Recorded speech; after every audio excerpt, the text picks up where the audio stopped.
Hey everyone, you are watching and listening to the We Are Rising podcast. First off, I gotta apologize for my voice. I was coaching fighters this past weekend, so I was yelling. So my voice is not 100%. Please forgive me for its crackliness and all that. Thank you for tuning in. With us, we have Mr. Ohio. That's your new name now, apparently. Yep. What's up, Andrew? How's it going? Yes, good, good. I should have said. It still says Mike. It should say Mr. Ohio. I should have realized that before we went. Yeah, since you dubbed me, and apparently that is my new nickname, so I put that in the Discord. Did I? I'm all for it. Let me see if I can change that right now. Do it. I think I could do that. Yes. Okay, there we go, Mr. Ohio. Yes. It's better than Mr. Cleveland. Oh yes, no, anything's better than Mr. Cleveland, in my Hey, opinion. I love my city, and I love the Cavs. I hope they win. Oh my God. What sports team is that? I don't know. I don't know Cleveland sports. Cavaliers basketball, NBA. They're playing right now. Okay. I don't know anything about basketball. All I know is the Dream Team from Spain. That's all. I'm sure you know that's it. LeBron. Oh yes, yes, but everybody knows LeBron. Yeah. Anyway, before we start off with talking about Ryan stuff, we gotta pay the bills. So once again, gotta say that this episode is sponsored by Shroom Bars. If you use the code WAR at eachshroombar.com, you get 25% off your first order. These healthy protein bars have cordyceps, lion's mane, turkey tail, and reishi in it. These are very good for a pre-workout, post-workout, or if you want just something healthy, a healthy snack. I'm down to 3 more because I use these after my jiu-jitsu workouts, and they are delicious. No crappy aftertaste that a lot of these protein stuff has. So again, eachroombar.com. Use code WAR at checkout for 25% off your first order. You're supporting the podcast and you're telling the sponsors, hey, we like these guys. These guys are the A side. So please continue giving them money for their show. Okay? Appreciate it. Thank you again. Use code WAR, eachroombar.com. 25% off your first order. Okay, so apparently RIZIN Otoko Matsuri happened 5 years ago because I don't remember anything that happened. No, I'm just kidding. No, but it feels like it happened a long time ago, man. That shit. It's already been a week. Otoko Matsuri, right? Yeah, it's been over a week. It's been a week already. I don't know. It seems like the timeline for a week, for like weeks and time is always just like, oh no, it always just feels like things go by faster in this day and age. They do. I mean, this was a memorable show for many reasons. Oh yes. I'll first get the first topic we're gonna cover, which is overall thoughts. So yeah, I want to just get your overall thoughts. Mike, did you watch the show? You didn't watch the show live, right? I watched most of it live. Watched the rest of it on replay. I want to say, I fell asleep at the intermission. Okay, gotcha. That tends to be the consistent thing with people, that they fall asleep at intermission. That happens to me sometimes. Yeah, I mean the first heavyweight fight with Daniel James and the Polish guy, can't pronounce his name, was horrible. So that was very sleep inducing. Aside from that, but I thought overall the show was very good. There were some surprises, several disappointing performances, mainly the 2 of the 3 heavyweight fights, and a really stunning knockout. How quick it was. Main event. That was a shock. We can talk about that in a little bit, but overall, good event, and it was really cool to see damn near packed Tokyo Dome. So just a reminder as well, you can actually still get the replay on RIZIN.tv. I think May 17th is when it will disappear. How does that work? Or does it get suspended? It might get suspended, and then, here's the thing. If you don't want to spend money in the main event, it's actually on the YouTube channel. They just uploaded it about, I think it was yesterday, right? Mm-hmm. That's right. So, yeah, if you want to see, excuse me again, sorry, my voice. If you want to see just the main event, it's available on RIZIN's YouTube channel for free. And then they'll maybe upload other ones as well. I have no doubt they're going to upload the Mikuru fight soon. Get that YouTube revenue, all that stuff. But you got to get those pay-per-view dollars right now. Yeah. Well, I think there's no more. Is buying the replays really a thing anymore now? I feel like it's not. Just because of how things are easily accessible and That's the true. results. I mean, they order Ryzen offers the replays at a discounted rate. So Oh, they do for yeah, Abima or Ryzen TV. I think it might be Ryzen Live or something like that. Oh, interesting. I didn't know that. It might be like 4,400 yen, something like that. I've Okay. seen. So yeah, I do think they offer replays after the fact. I didn't know that. Okay. So one of the things I also like to talk about is the rise in attendance. I'm going to get up the wiki, which has a list of records for I mixed think it was martial arts. 42,000. I think what Sakakibara announced was 42,300 something. 42,706. Okay, Right so there. And honestly, I do believe that number because the dome, other than like that back part by the stage, it looked very packed. Sorry, go ahead. No, I was going to say I thought it looked pretty. That looked pretty damn near accurate. What do you think? So tickets didn't see the movie at first, but when they have those prices for the ticket, and then I guess the week of when people finally made Golden Week plans was the final deciding factor in going to see the show, I believe. What, the cutting the price? Oh, cutting the prices, but also when you cut prices, let's be honest, all ticket prices are inflated for everything, overinflated for everything. It doesn't matter what show it is. Yeah, UFC, RIZIN, Taylor Swift. Yeah, PFL, yeah, whatever the case may be. Well, PFLs are pretty cheap. Usually, I think the lowest is $20. I think AEW has also learned their lesson. They started making the ticket prices a lot less. So WWE and UFC haven't, although that's more TKO and people will keep those prices. They already made their money, so they don't have to worry about that shit. What's that? What's that? They already made their money through government contracts and things of that nature. Yeah. Sorry, we got a comment from Falling Star, one of our best listeners. I always appreciate you, Falling Star. That rematch will now do the impossible for MMA because of Mikuru winning a non-UFC pay-per-view to do 1 million numbers. That is when I feel Rise starts international expansion. Excuse me. So that's the best outcome for that fight, though. We'll talk a little bit about it. Can it do 1 million numbers for Abima? I don't know. Across all pay-per-view platforms, I'd say if they can beat the match, which I think is very possible, I think that would be more of a realistic goal. Gotcha. That's an interesting, because that got 500K. I could see this doing maybe 550, 600K. I don't think it'll get 1 million, but as far as Japanese pay-per-view, that's incredible. I'll also tell you this, Falling Star. So it's gonna sound weird, but Mikuru Ren is now really an international showcase match. It really isn't. Domestic. Sorry, go ahead, Mike. It's very much for domestic consumption. Yeah. I'm trying to think of what do you think could be an international expansion type of match for Ryzen to put on? I would say Razbali Shaydullaev. God,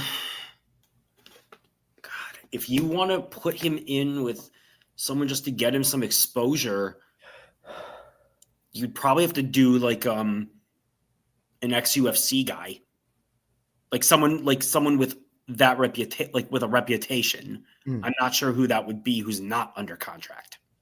Well, the perfect match for international expansion, Falling Star, in my opinion, would be Ryan Garcia versus Cena. Just kidding. Hopefully not. Ryan Garcia versus someone of that ilk versus Shaydullaev. Well, no, you didn't say Ryan Garcia. I know you didn't say Ryan Garcia versus Shaydullaev. I don't know. I mean, man, I don't know. It's gonna be. I don't know what is Shaydullaev marketable in a way other than in Kyrgyzstan. I think he has kind of this is probably gonna be blasphemous to some people, but he kind of has a Khabib type vibe to him right now. He just needs to learn broken English, and that's in that way. Here's the thing I've learned. Americans love when people speak broken English and curse in broken English. We love that for whatever reason. Like when Khabib says number one bullshit, or your Romero says not for gay Jesus or whatever. We love when foreigners speak badly English. If Shaydullaev'S can learn that broken English, he can become very, very popular. I mean, he's, like I said, I dare I say he has some Islam and Khabib vibes to him. That's how good he is. But going back to the attendance, so just to clarify, that is the total attendance. Yes. Not tickets bought. My guess is it's probably around like 30K-ish more. I was gonna say 38, 39. Okay. I don't think they comp to. I don't know if they comp to like 10,000, 12,000. I doubt that, but I'm just saying at least 30K. We won't. Impossible to know right now. Question: what is a comparable match that could get an audience like that? Besides Mikuru Ren? What would you say could be a comparable match if they were to do the dome? I would say maybe you do Ren versus Ampo. What is Ampo doing? Ampo is like, I think he got hurt. Yeah, he got hurt again. This guy's is, oh my God, he's not. Mm-hmm. He needs a. I don't know what he's doing. Is he part of that? He's not part of the gym that Takaru is part of, right? Is he? Team Vesalius, I think is how it's pronounced. No, I don't think he is. Okay. He's getting hurt a lot. This man is that's not good. That's really, really not. Do you think that Ampo Kimura? Ampo, or you said Ampo Ren, right? You said Ampo and Ren, right? Because those two are tremendous smack talkers. And they both have a ton of charisma. And we'll talk about his match later. Do you think Hiroya in a match could get that audience in a main event? Ooh, with how over he was, if he could somehow win the Grand Prix, the Flyweight Grand Prix, maybe if he makes the Grand Prix final and you put that in the Tokyo Dome, God forbid, on New Year's Eve instead of Saitama, and you put Mikuru versus Ren as the main event for New Year's Eve, maybe as far as him alone, I think you could sell out Saitama with him if it's the right match. Gotcha. Yeah, that's the only other name I could think of at this point. Could be wrong, but that's the name that popped up. Right. I mean, Hiroya, oh my God, I guess if they can build him back up, Suzuki, but that's a long way to go. Yeah. Soon. We got a lot of people talking about Shaydullaev'S cover and the thing, so we'll get to that in a second. I just want to give my overall thoughts on the show. I thought, listen, let's agree that opening was the best opening in RIZIN history. That was like comparable to like a Pride era. Yes, that's that. I don't think will that ever be equaled. I don't know, but highly unlikely. I think this show had some. What won't be equal? That opening. That was awesome. So I don't know if every show. I don't. Not every match in the show delivered. I like the atmosphere and the pageantry. It had a feeling that a lot of them. The last comparable show I could think of was maybe Super RIZIN 3 from 2024. I think though that I think a lot of the matches did not deliver as they looked on paper. We had some good finishes for some high level matches, and we had some mixed matches that had some finishes.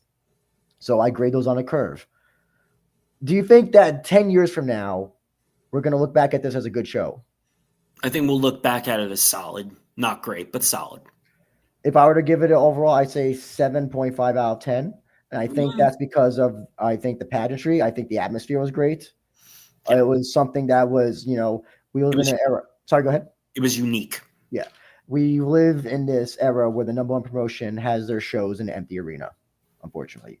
In a warehouse. Yes. Sorry. Arena is too nice. In a warehouse.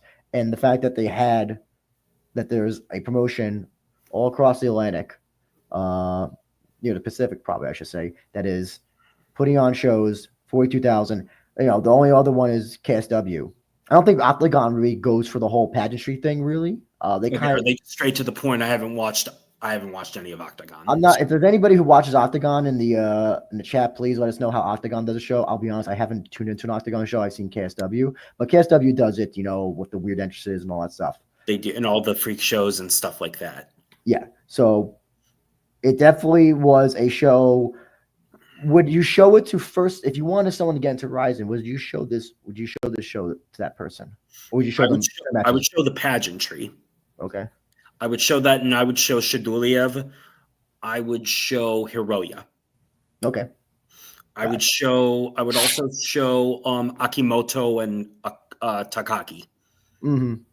So and Hagiwara as well.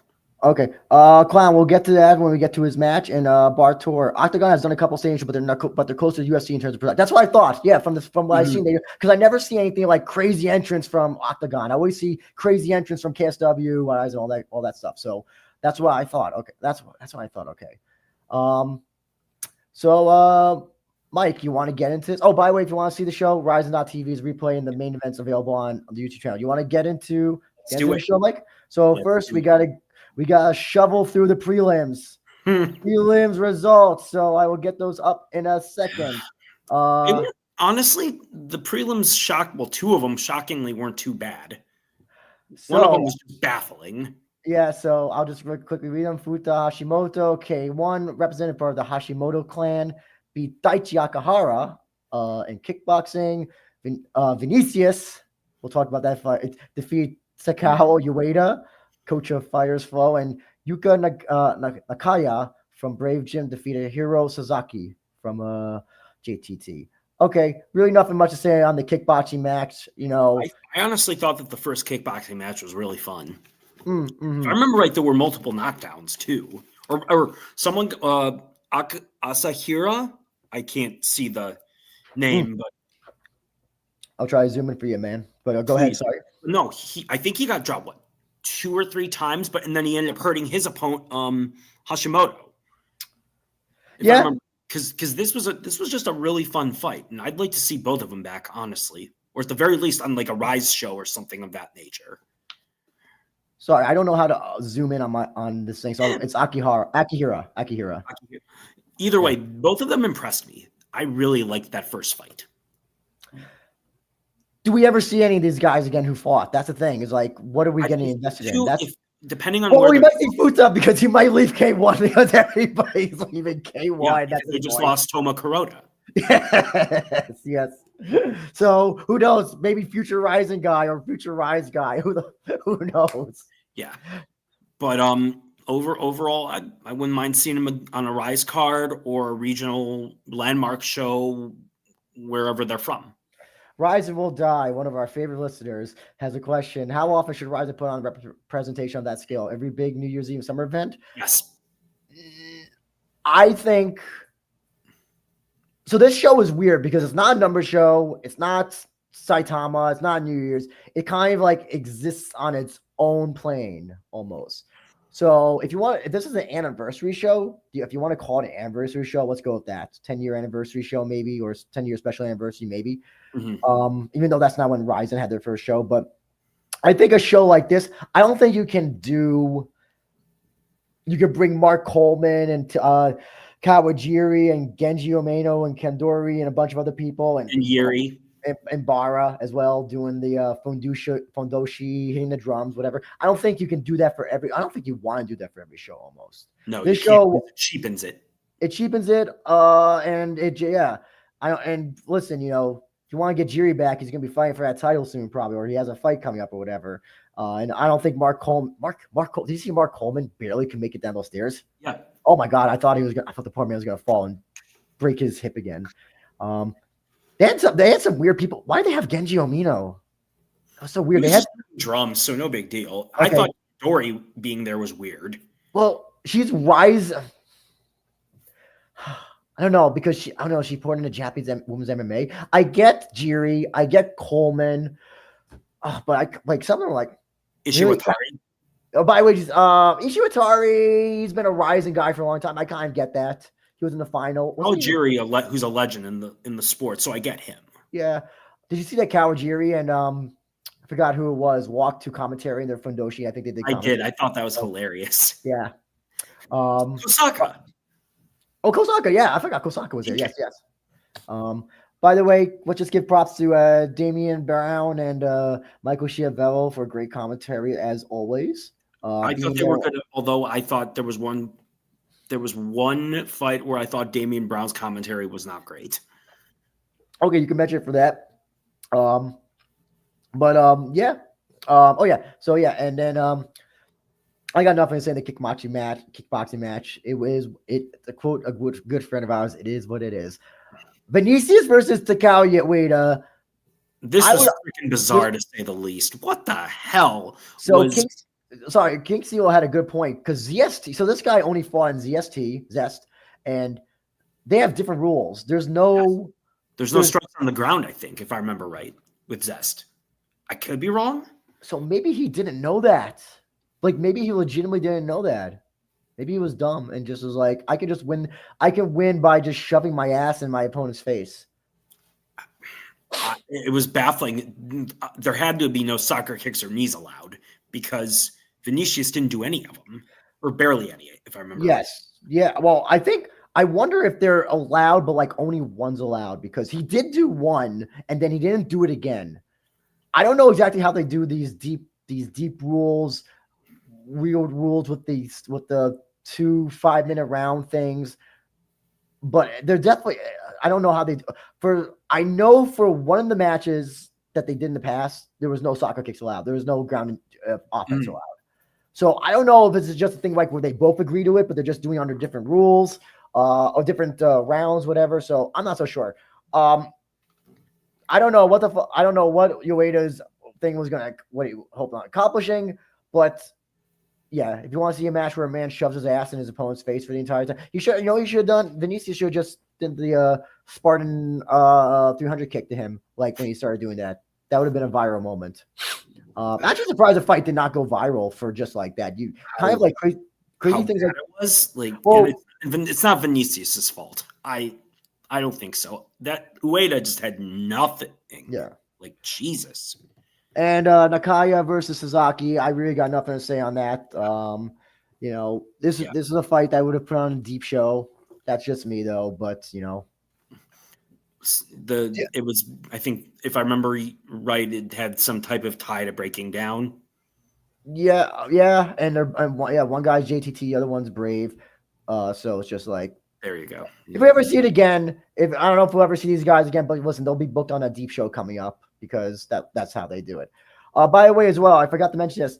When this show is done, shortly after will be Let's Talk JMMA with Shu Hirata and Charlie on their channel. So that's the Let's Talk JMMA channel. So we're gonna finish before then because we don't want to overrun there because they're the best Japanese MMA podcast. This may be number one RIZIN podcast, but they're the best JMMA podcast that covers everything. And with some couple people who are very well connected too. Exactly. I don't have those connections yet.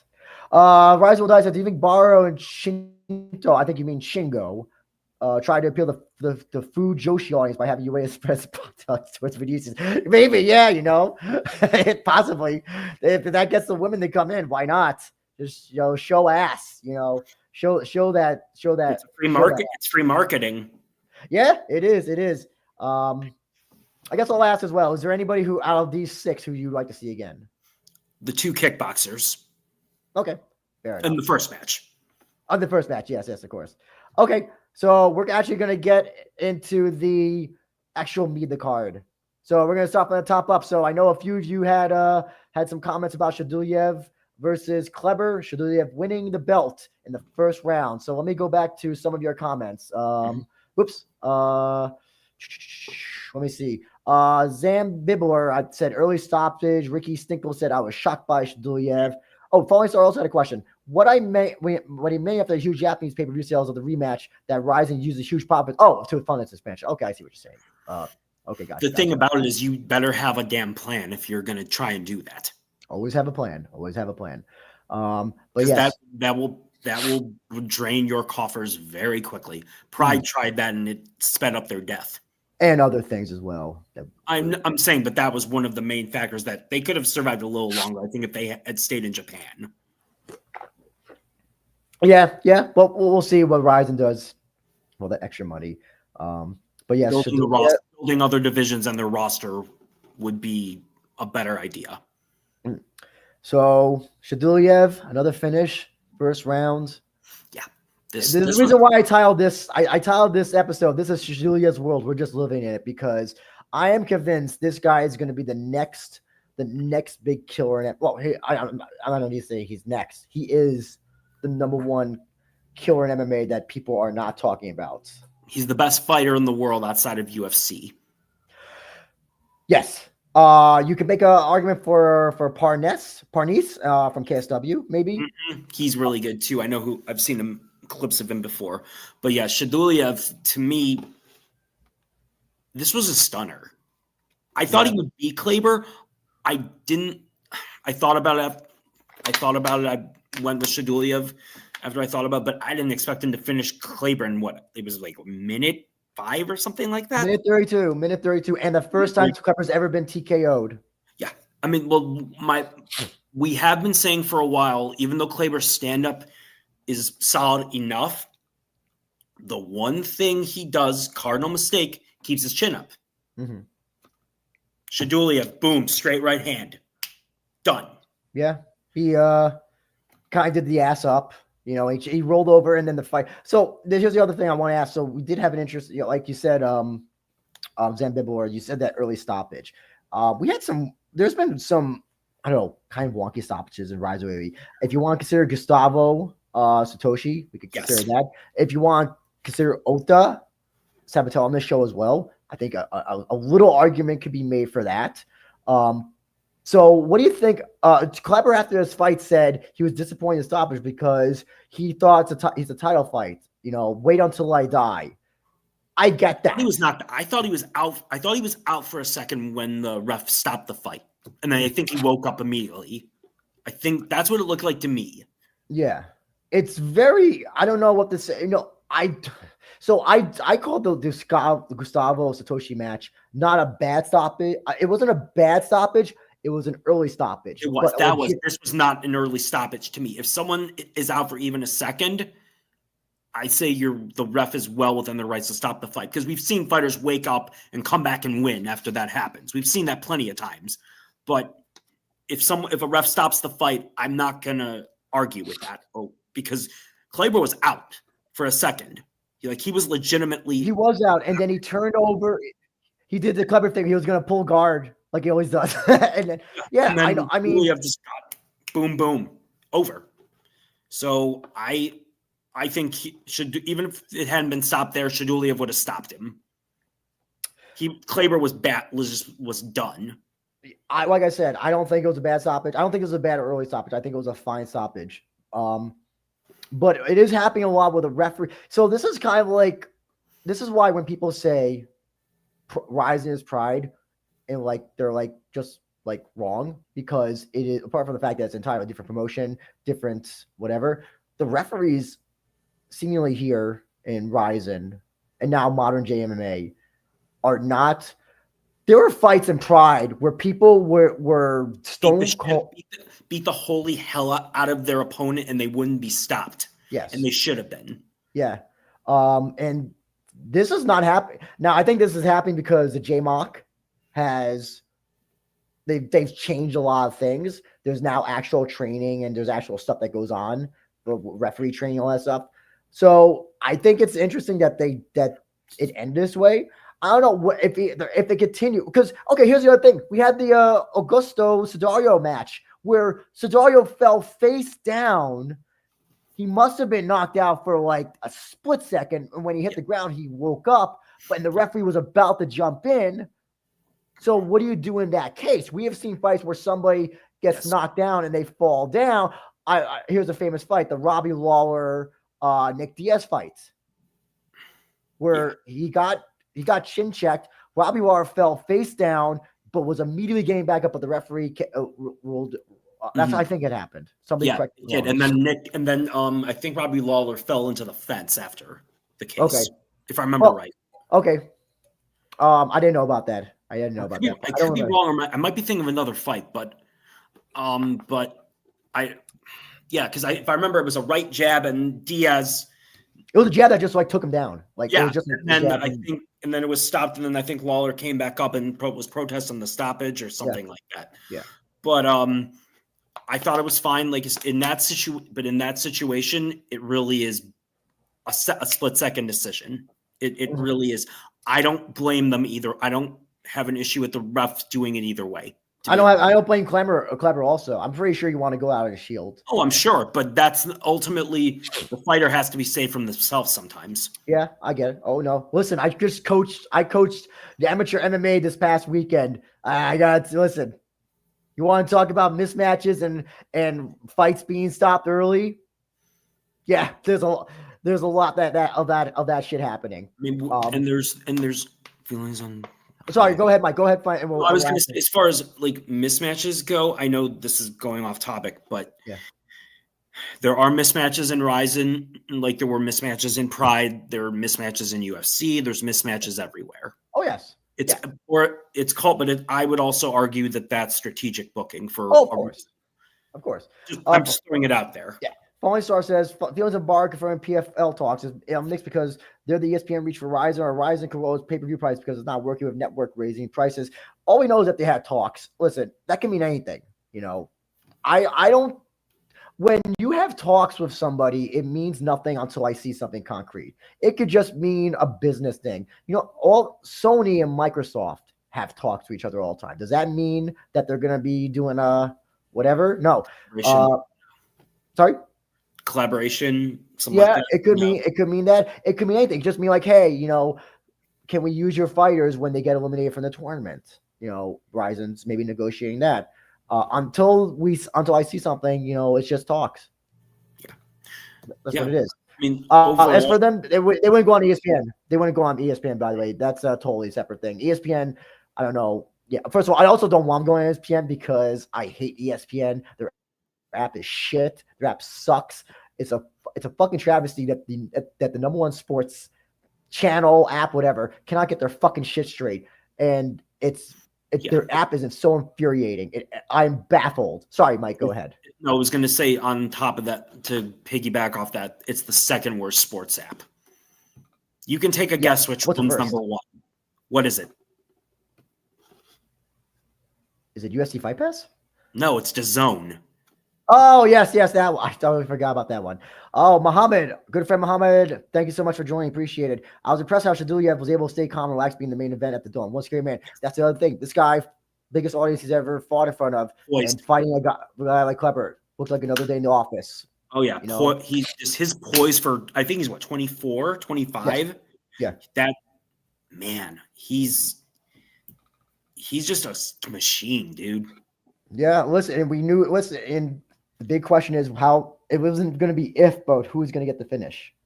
And yeah, listen, would I like to fight this go on? I would have liked to see it go on, you know, just to see what happens.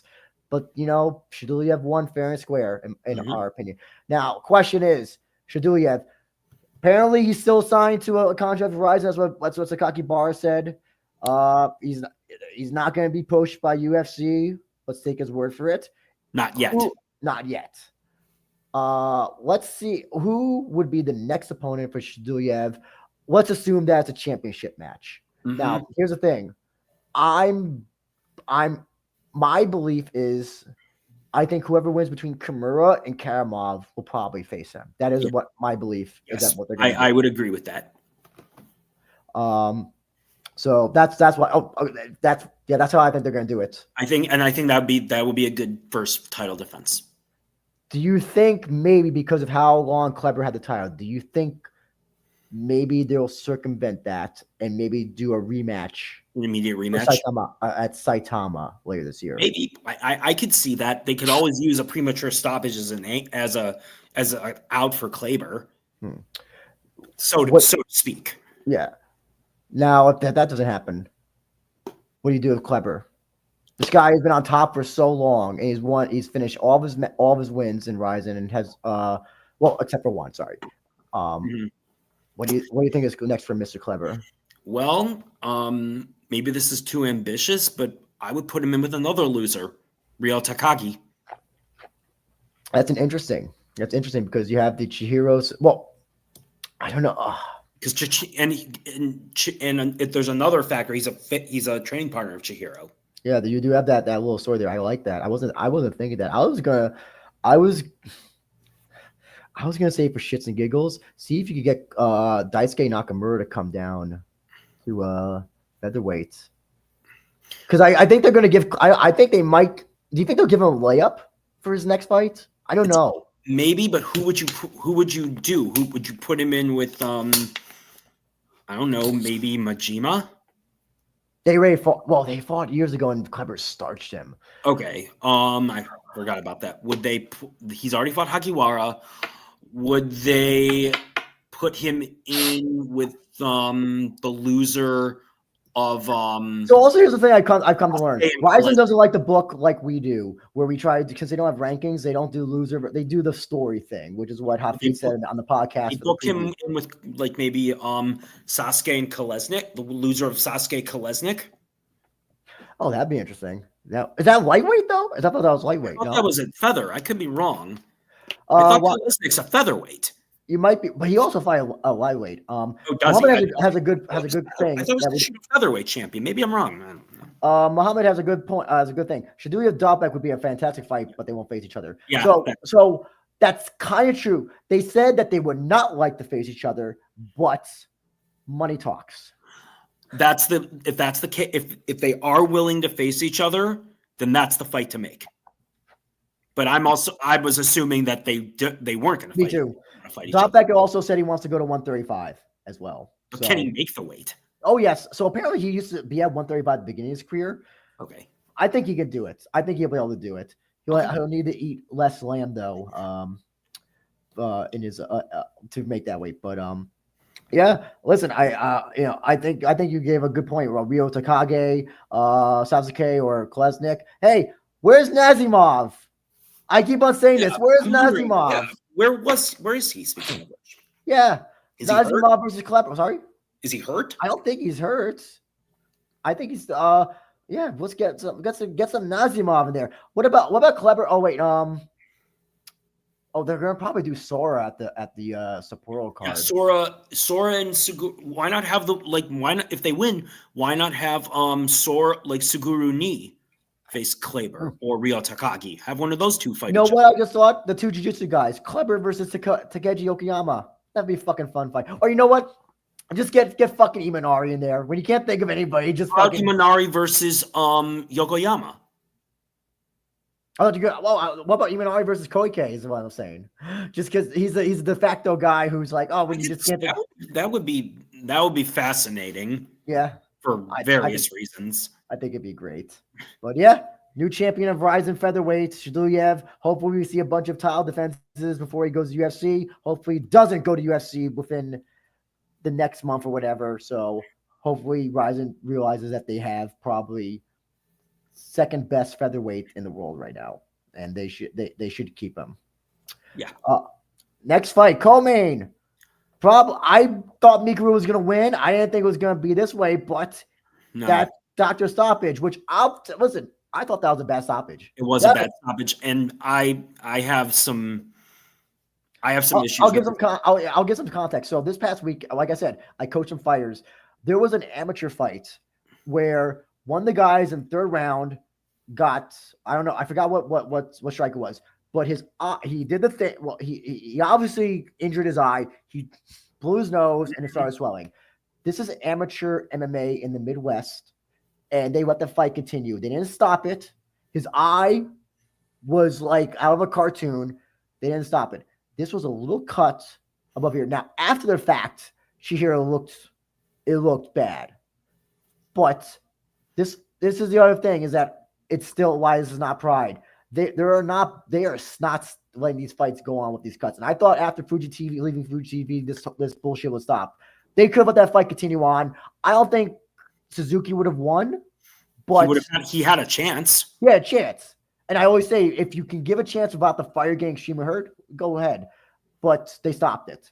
Sorry, Mike. Go ahead. I want to hear your thoughts on this fight while I look at the comments from the. I like both guys, and full disclosure, Chihiro is my favorite fighter. Number one, I thought he looked compromised.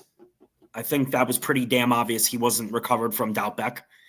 He did if I'm wrong, correct me, but I do think he took this fight in large part to save this show. I think at 100% it could be different. We probably won't know. All I can say is he looked like shit. I mean, he looked injured to me. Yeah. Good on Mikuru for doing what he had to do. There's not much to say about that. The issue I had is that Mikuru did not do a damn thing with that after the takedown for several times, and it wasn't stood up when it usually should have. Inconsistency with the officiating is my problem. Well, that's on all MMA, apparently. Oh, I know, but I'm saying, like, I want it to be consistent. Yeah, of course. So I'll say this, though. I think this is the best Mikuru has looked. Yes. Like, even, like, his wins against Ushiku and Saito looked like shit. Oh, yes. No, not Ushiku. Ushiku, and who was the other one? I forgot. Saito, he looked pretty good standing, I thought. But Ushiku, he looked like shit. Ushiku, he really looked bad. Who is but then again, Ushiku makes anyone look bad. I know, yeah, it's a conundrum. Who would have thought? Anyway, I thought that, but Mikuru looked like he had trained for this fight. Well, I mean, obviously he did. He trained for a striker like Ren, so he didn't really have to change up that game plan that much. No. Mikuru used to be a grappler. I don't know. A lot of people seem to forget that, but Mikuru won by out grappling Doubtbeck, Gustavo, Yachi. He used to be, and then he stopped grappling with guys for whatever reason. But yeah, this was kind of the old Mikuru from the past that we got. Still not the fire guy at the fire in his belly. I don't feel like, but he had the determination to win. It seemed like. And Chihiro, yeah, he looked slow. Yeah, he did not seem like he seemed slow, and he kept throwing those overhands that Mikuru saw coming from a mile away. So it was an easy fight for him. Clown, sorry, we'll get to your question in a second. Just want to get to this comment from RIZIN Otoku. It was a bittersweet win because Chihiro only had a month to prepare. Less than a month. It was like 5 weeks, right? Yeah, and as I said, injured. So despite what he wants to claim, it was obvious. Yeah, and Muhammad's right. Mikuru was desperate to win, just wanted to smother Chihiro decision. But listen, that's the best outcome that could have happened. So we'll go back to your question, Clown. Who you all think Mikuru should fight next? He's such an entertaining fighter. In my opinion, he does not fight anybody until Ren. Ren's the fight to make. Yes. You don't fuck up this momentum. I don't care. Whatever. Yes. It was the best outcome. It was really the best outcome. Like, I don't know how RIZIN would still probably do it, but I don't know how you make a fight if Mikuru would have lost this match against Ren. And they can sell it that they can draw another big house to the Tokyo Dome. Yes. Yes. So this is the best outcome. Ren shouldn't fight. Mikuru shouldn't fight. You keep these guys on ice for Super RIZIN or for New Year's Eve, and you sell that Saitama. That's my hero rest finally. Yes. Falling Star says, "Who do you think the next fighter Bar will pay to come for the rematch? You think? I think Connor Fee is still out of reach of RIZIN Pockets. I think it'll be someone like Patty or John. I'm assuming you mean John Jones to be next. Mm-hmm. I don't know. So here's the thing: John Jones is champion. I don't think champions are allowed to make their appearances, which is why we got Pereira, not Ankalev. And we got O'Malley, not Marab. So I don't think champions can make appearances in other promotions. That's at least what I think. I don't think they'll bring Patty. I don't think they'll bring Connor. I don't think Connor. I wouldn't want Connor. God only knows what trouble he would cause. But the publicity would be there. Who do you think they should bring? Maybe Khabib. I know he was there. Yeah, I know. I was gonna say Bilal. I was gonna say Bilal Muhammad for shits and giggles, but no. What was I gonna say? I don't know. I honestly don't know. I don't know who's like a famous fighter now. Like who's like, here's what you maybe can do. If Kyoji wins his fights, bring him back. Yeah. Have him say hi. You know? Yeah. I think you do that. Yeah, because there's not really many UFC fighters who are Sakura, Kanehara for too dangerous. Yes. RIZIN Otaku, I disagree with that. Kanehara. It's too dangerous. Could submit him. It's very risky. If you want to do a Kanehara Kleber rematch, I'm all for that. Yeah. I don't think Yair's going to come. I don't think they have any interest in Yair. I don't know. I honestly, bring back Jiri. I'll say that. Bring Jiri back.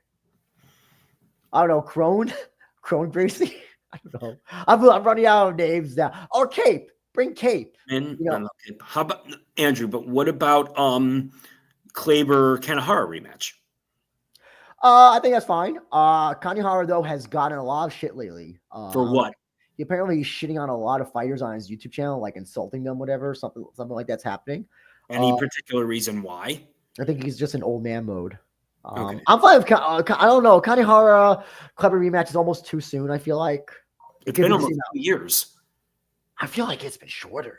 No, it's been almost 2 years. That was at RIZIN 44, the one that my wife and I went to. Oh yes, that was the 2 back-to-back shows, right? Yeah, September of 23. Oh man, but less about those shows the better. I don't know. Well, let's go back to Mikuru and Chihiro. Yeah, I don't think Mikuru. No tune-up, no nothing. You don't risk this. You just have him talk about the Ren match. You have Ren talk about just do that to build up the match. You know, have Mikuru make appearances for his boys and all that stuff.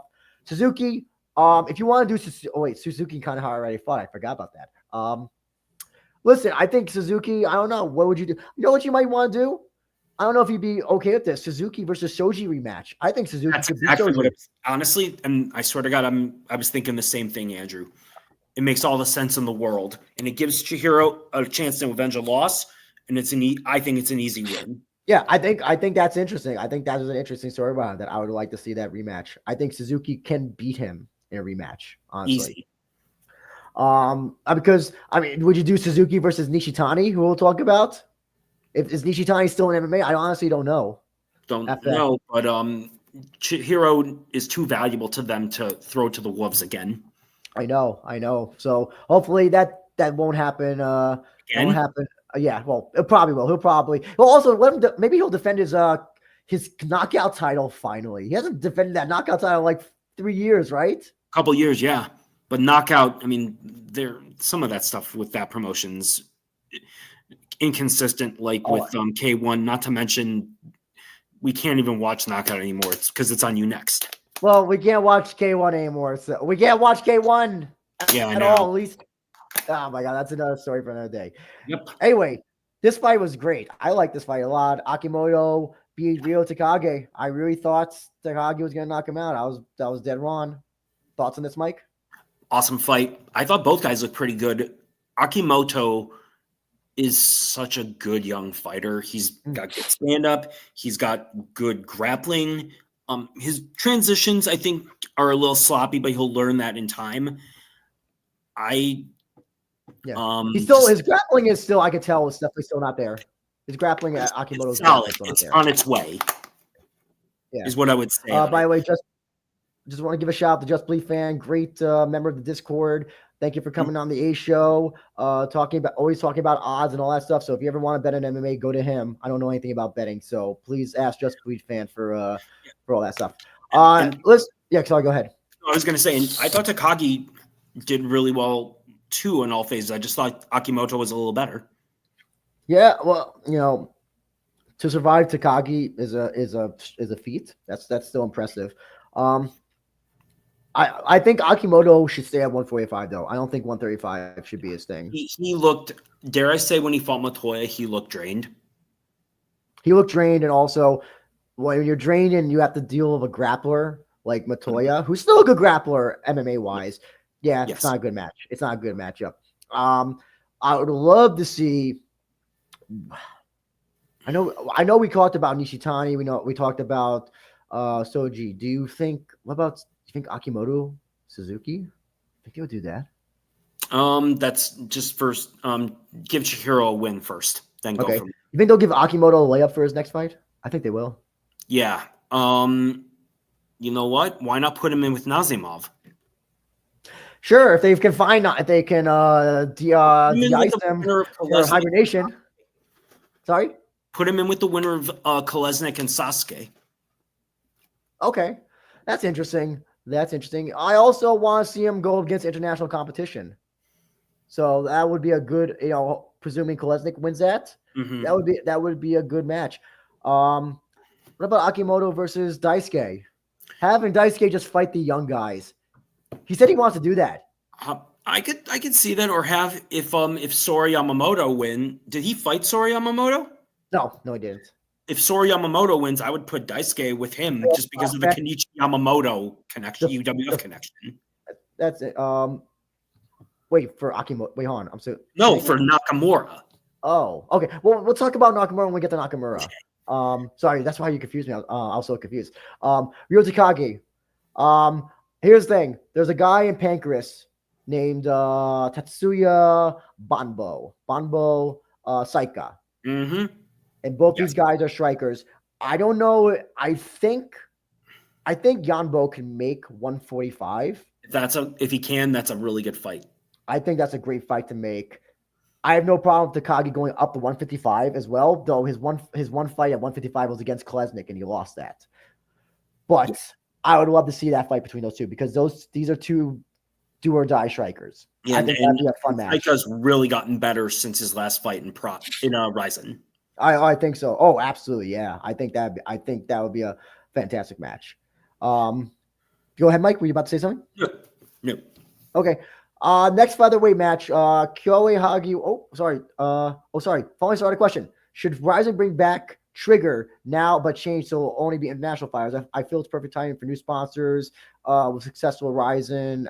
So Trigger's retired because of a scandal, a financial scandal involving COVID. So unfortunately, for Star, you're highly unlikely to see Trigger come back. Landmark is Trigger at this point. Basically, yeah.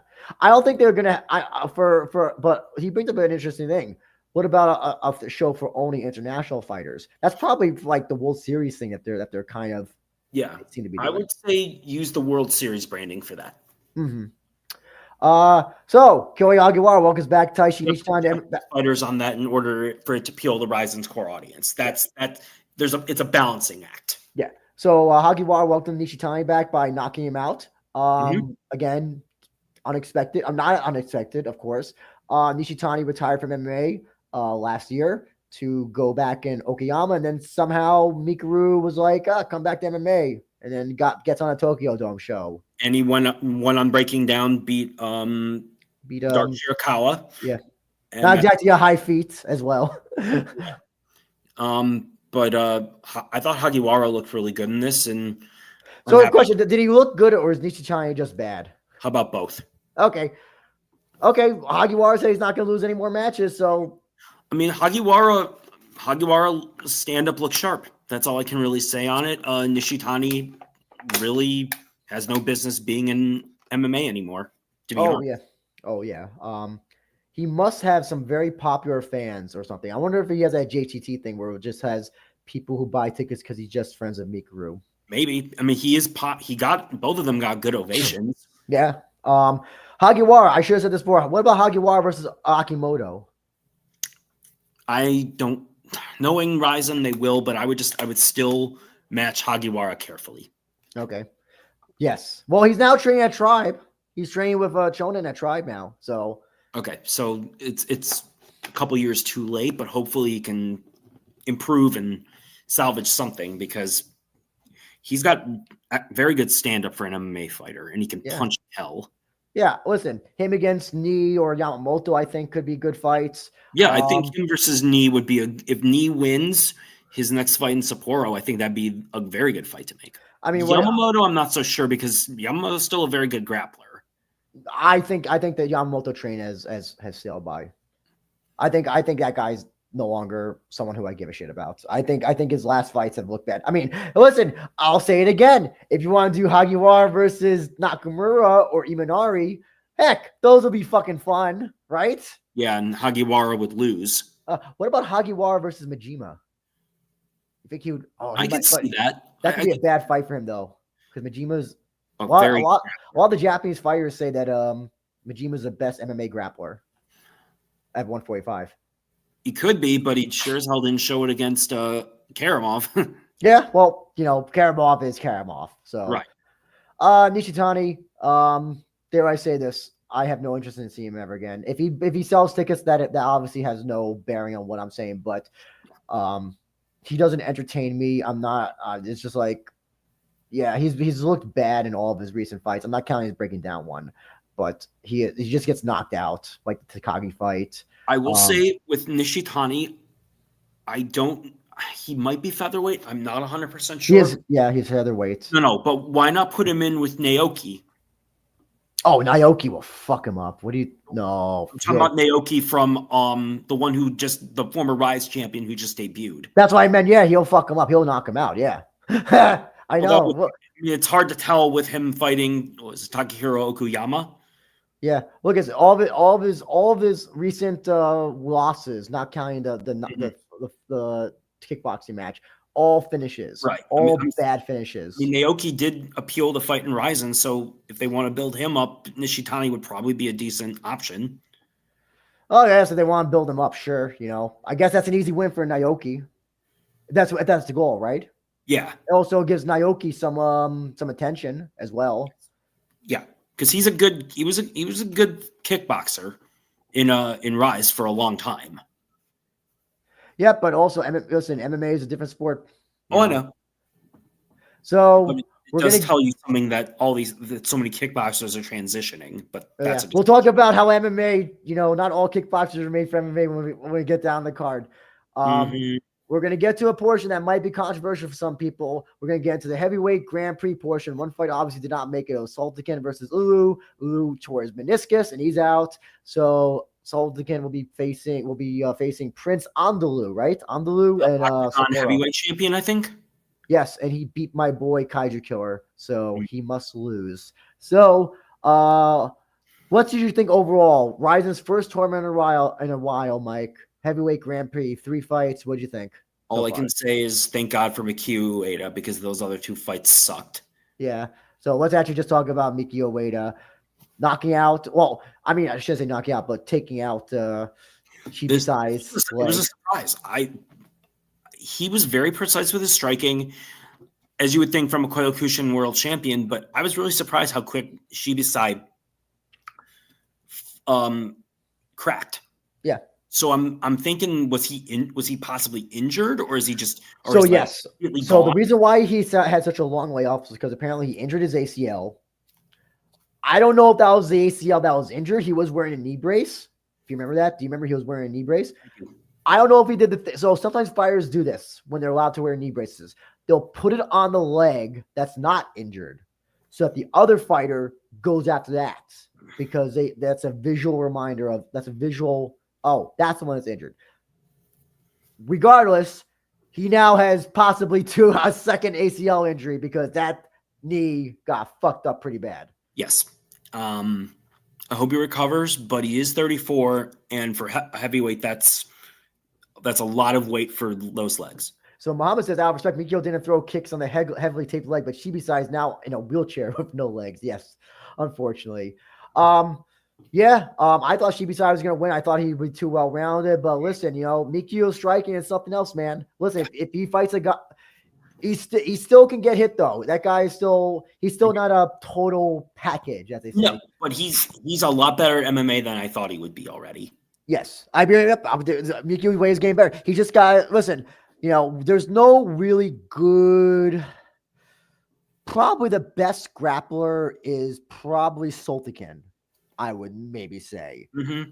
There's really no. Shibisai was probably the best grappler. Actually, now I think in about the tournament, yes. But we don't have like a Verdum. We don't have a Fedor. There's no Big Nog. There's no one whose bread and butter is like submitting people. No, it's not. So for the most part, Mikio doesn't really have to worry about that as much. No, but he needs to worry about it being potentially smaller than some of these guys. Yeah. Let me see if I can actually find the brackets if I can. Because was it just a bracket for the first round, or is it throughout the whole tournament? Yeah, so I want to see who Ueda is fighting next, because that's important. Because I'll be honest, I don't know. Wikipedia is the best source for MMA brackets.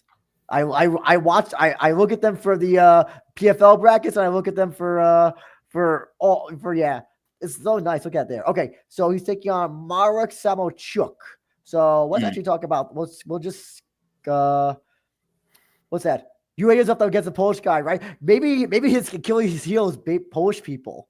Maybe he's not so much grapplers, but he just has a negative feeling towards Polish people. That's why he loses against them. Well, let's skip down to that since that's who he's facing next. So Marek Samachuk just laid on Daniel James to get a win. Daniel James missed weight. I have nothing to really say about this. It was the weakest soccer kick, by the way, as well, that Samachuk put on, kicked Daniel James with. Did you see that soccer kick? It was like the weakest soccer kick I've ever seen in my entire life. Yeah, the fight sucked. I mean, there's not much.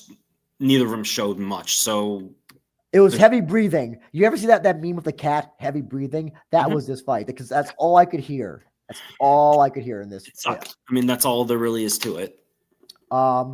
We had I saw some comments about Ueda. What was it? Yes, yeah, Ueda is fighting the Polish guy. Comment from caution from Flying Star. Do you think RIZIN should take the risk of putting Ren to headline Super RIZIN to make the rematch even bigger, or is it too much risk of Ren to lose and get low returns for rematch? Like I said, yeah, keep Ren away. Have him and Mikuru advertise you're going to make an appearance, a face-off or something at the show or something. Yes. Well, in-ring promo. An in-ring promo, advertise it, and then, yeah, I think that's all you need to do at Super RIZIN. Mm-hmm. Those two are charismatic and good enough on the mic to sell itself. Yeah. Whoever wins this GP might face Ryan Bader, I guess. So RIZIN did announce that Ryan Bader, aka Mark Coleman, is from the Smashing Machine, major movie star. Ryan Bader will be facing the finalists of this tournament. Any thoughts on Ryan Bader? Not really. So just what I thought. Let's see if it happens. Ryan Bader has been a very good fighter for a long time, but at this point, I'll say this: he's better at heavyweight than he is at light heavyweights. Yes, he is. But I'm just saying, like, but he's also old now. He hasn't fought in a while. He's been filming that movie, Smashing Machine. Which looks like garbage, by the way. It looks terrible, by the way. It looks really, really bad. Let's wait and see if it actually happens. They may have offered it to Ryan Bader, but who knows if he's going to take it. You know, RIZIN's contract is weird where, remember Satoru Sayama's son was supposed to fight in MMA? Yeah.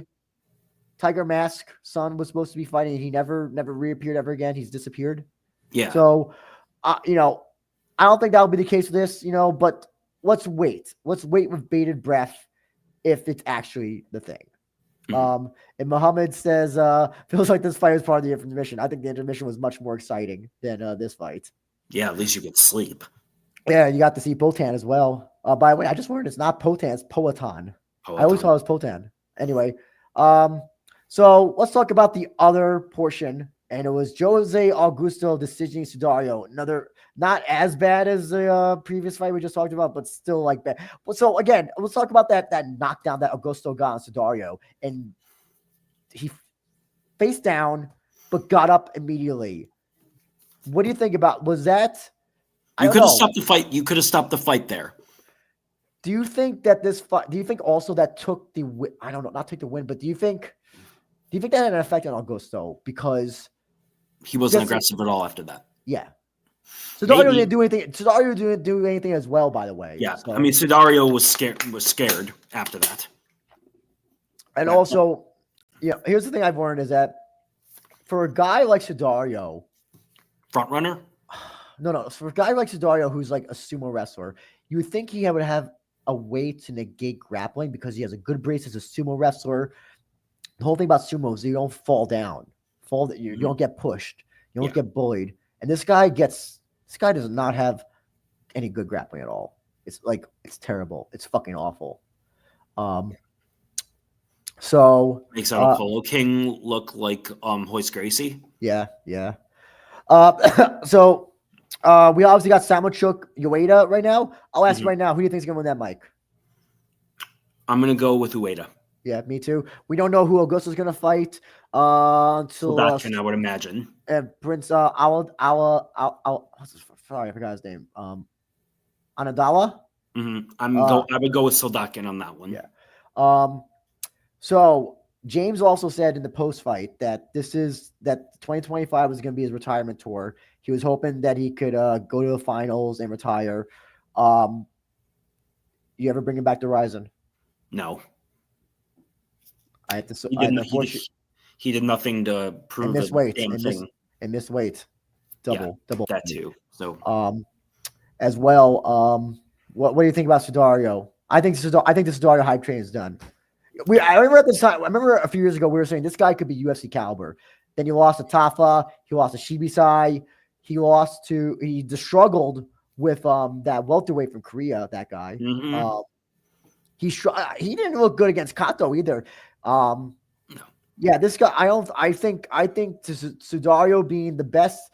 He is the most competent sumo wrestler to ever turn to MMA, but he is certainly not the best. He is his level is He is where he is. It's disappointing. I thought he'd be better, honestly. And also, you know, that's what you get for betraying Ensign like he did. He doesn't look the same, that's for sure. Yeah, he's apparently training at High Rollers Entertainment. That's the camp that Ni and Yushi train at. Got it. So clearly they don't have very many good heavyweights. At least with Ensign was a heavyweight. You know, and so he's got connections, so he can go train in Las Vegas, Hawaii, all that shit. Yeah. Sudario. I think Sudario hype train is over. We got comments. Sorry. Just Belief says Ueda reaching the final of the heavyweight GP with the most fun for the Japanese fans. Absolutely, yes, it would. Yeah, it's a very real possibility now. Yeah. He can also, if he were to make the finals, and if it's Ryan Bader, he can knock out Bader. He really can. Bader's chin is not what it used to be, though. I think it's better at heavyweight. Probably. Yeah, but his chin is gone because. Oh yeah, his chin is gone. I mean, he's what 42, 43 now. Yeah. And Ueda has precision, power, and accuracy, and speed. Speed. He has all three things, and he's fucking flexible for a heavyweight. Like the fact that he can get his knee like that high up is like against Ty and Kim. That was really impressive. Oh yeah. So yeah, it would be the most fun. I don't know. I was hoping Ulu would be in this thing and he'd make the finals. So, but unfortunately, that's not going to happen. Oh yes. So before we get into Cozy and Cena duking out, just a friendly reminder: please buy our sponsors bars, Shroom Bar, eatshroombar.com. Use code WARD for checkout for 25% off your first order. These are healthy protein bars that'll help your workout, pre-workout, post-workout. And they don't have the nasty shit that a lot of the other things have. And when you buy, you support the podcast, and it tells the sponsor, hey, this A-level podcast has fans. Number one RIZIN podcast in the world has fans. So please, if you can, buy it, and you'll be supporting us, and we really appreciate it. Thank you so much. And also, I forgot to say this. I wish I didn't have to say it, but I always have to say it. Please like and subscribe if you're not subscribed. Please comment as well. It helps the algorithm. This is how I've been researching YouTube stuff, and apparently liking and commenting, whether you hate me or you love me, helps the algorithm. So just think of any comment, put in that your favorite song is My Anxiety. I don't care, but it helps the algorithm for whatever reason. Anyway, Cozy and Cena duke it out to a draw. I was a little bit disappointed by this. Yeah, I was entertained. No rule breaking is why I thought it was disappointing. I was expecting there to be rule breaking. I'm guessing Cena didn't want to get fined or something. That's why we want Cena, though. We don't want Cena to play by the rules. Yeah, well, hopefully he'll get booked for that K1 show that we'll never be able to see in 3 weeks or 2 weeks now. He is still with K1, by the way. He is still signed with K1. Yes. He had an interesting post-fight interview, a hilarious post-fight interview, by the way. First of all, I love the insult potato. That is now my new favorite insult. He calls anybody he doesn't like a potato. Okay. Yeah. For what reason? Again, English is not. He speaks Farsi. Was it Farsi? No, not Farsi. What was it that they speak? Arabic. I think it is Farsi in Iran. I believe Arabic. No, Farsi in Iran, I believe. Okay. You also must know Arabic as well, right? I know Iranians. A lot of Iranians learn English in school. Okay. Yeah. So, but again, his English is still not there, so that's why his insults are hilarious. He said he wants to fight high-level competition now. He's tired of all this exhibition shit. He doesn't like it. He thinks it's below his level. He said he basically wants high-level opponents. Do you remember when he and Sudario had that little tiff? Mm-hmm. I do. Why not just do that? Just do that shit. Just MMA or kickboxing? let's do an MMA. Let's fucking do an MMA. No, it's Why not? No, yeah. There's not. There's really not much at cruiserweight in K1 anyway. Yeah. So a reporter actually asked him if you'd be interested in fighting Daniel James, and he said, "Who is that? I have no idea who that is. I don't want to fight people who I don't know." Something like along those lines. I just yeah. So I don't know. How do you think Cozy looked? I thought he looked fine. I'm surprised he took some of those punches, honestly. Well, don't forget they were wearing different gloves as well. 12 Right, ounce. still all that weight. Oh yeah. So I mean, Koji got some nice punches in, but obviously he has the power of a pillow, so he can't really. Just Bleed Fan has a very good point. I thought about this, and I was thinking this. Cena seemed like he wasn't trying to hurt the smaller Cozy that much, and ended up as a lane decision with lane 5 no decision either. It did seem like that. It seemed like you feel like Cena could have bullied this guy. And I feel like Cena held back a little bit. Maybe, but he's also incredibly slow, so it's hard to tell with him. That's true. Did you see him he was telling his corner to quiet down? He was telling Pettis to he was I got this or something like that. They did. They did. If you were to pick a winner, who do you think would you have given the decision to? It was Cena. Did he land? I don't think he landed a lot though. He didn't, but just the pressure because Koji didn't really do enough. I felt like Cena was doing more showboating. I would have given it to Cozy just based on volume. I could see that. I thought Cena landed enough punches. Do you think Cozy should? I think Cozy should still do MMA. I think you could have a good MMA career. I do too, but but he's what, lightweight? Is he Bantam? He could do Bantam or featherweight. Honestly, and who would you put him in with at Bantam? I don't know about Bantam, but why not him versus Yama in MMA? They already fought. I think they fought in kickboxing already. I believe, right? I don't think so. I thought they did. Maybe they didn't. I don't remember it, but I thought because Koji was in K1 and Yama. Oh yeah, that was RIZIN 2021. They fought and he lost. Who won? Yama won. Oh really? Yeah. Here's the thing. Genji Omeno's now doing MMA as well. And why not do I know you're not neither of us are fans of him, but why not? His fight with Tiger though was fun though. His fight with Tiger was fun. Yeah. How about Koji versus Umeno? I think that, yeah. Just have all the kickboxers who do MMA just fight each other in MMA. I think that's so fun. I think that's such an interesting idea, right? They have no semblance of grappling most of I love that. I love shitty white belt grappling because it's hilarious. It's also fun. Oh, it's fun. I think shitty white belt grappling is better than shitty striking, honestly. It really is. Yeah. Which describes too much of MMA striking nowadays. Oh, yes. Speaking of not shitty grappling, Makoto Shinryu stopped Yuki Ito's momentum just exactly as we predicted. Very unfortunate. You predicted Ito would win. Oh. So. I was hoping Ito was going to win, but listen, Shinryu. Shinryu. Yeah. I mean, I thought he had a couple of close finishes. So he had a couple of chokes in. He had a couple, but he did the whole thing of position before submission, which he did. Yeah.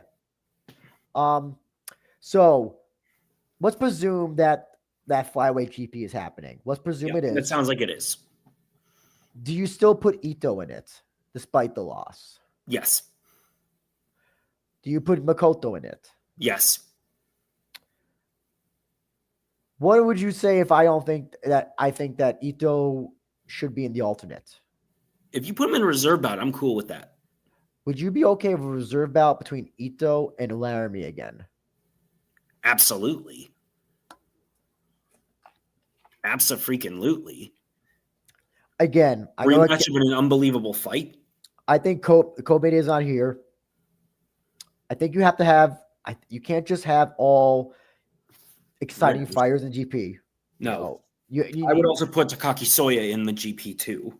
Yeah, I wouldn't want to, but I would. Well, here's the thing: he might pull out, so he might even not fight the GP anyway. We'll get to that later, but yeah. The problem, I still think that you need to reward the winners or something. If you say the losers can be in, even unless a fighter, if some fighter just bull Purevs a guy. If you remember the Bolperev Shibusai fight, horrible. Yeah, if you just do that, maybe you can make exception, but you have to show that there's an incentive to win, because if you don't show an incentive to win, then what? Even if someone's declared the winner, then what? You know what? Then declare the loser the winner, just because he entertained more. There needs to be at least a bit of. There needs to be a balance. I get it. Listen, you don't want to be like one where you change the fucking result to what you want because you want your guy to win. And because of breaking the rules, yes, in quotations. Yeah.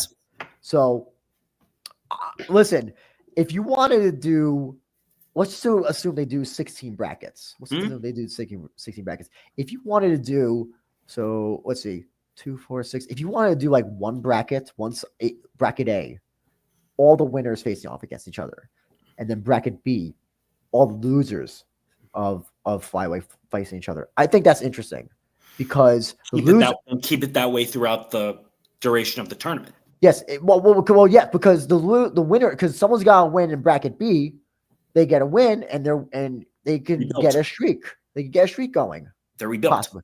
Yeah, I think that's a lot more. If you want to do that, that's fine. I don't think you put Yuki Ito in a. I don't think you give him an easy. I don't know.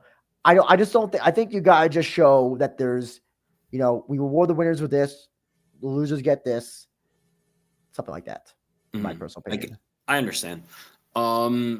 We can talk about flyweight another time, but I do think we'll see, at least for Japanese fighters, we'll see Ogi Kubo, Shinryu, and maybe Soya as the 3 Japanese fighters in the GP. I definitely think we'll get Ogi Kubo, Shinryu. Who's the other one who you said again? Soya. I'm so sorry. Soya. I really wish they would get Ito and Fujita. Yamato Fujita? Yeah, who? Yamato Fujita. Yamato Fujita. Yeah.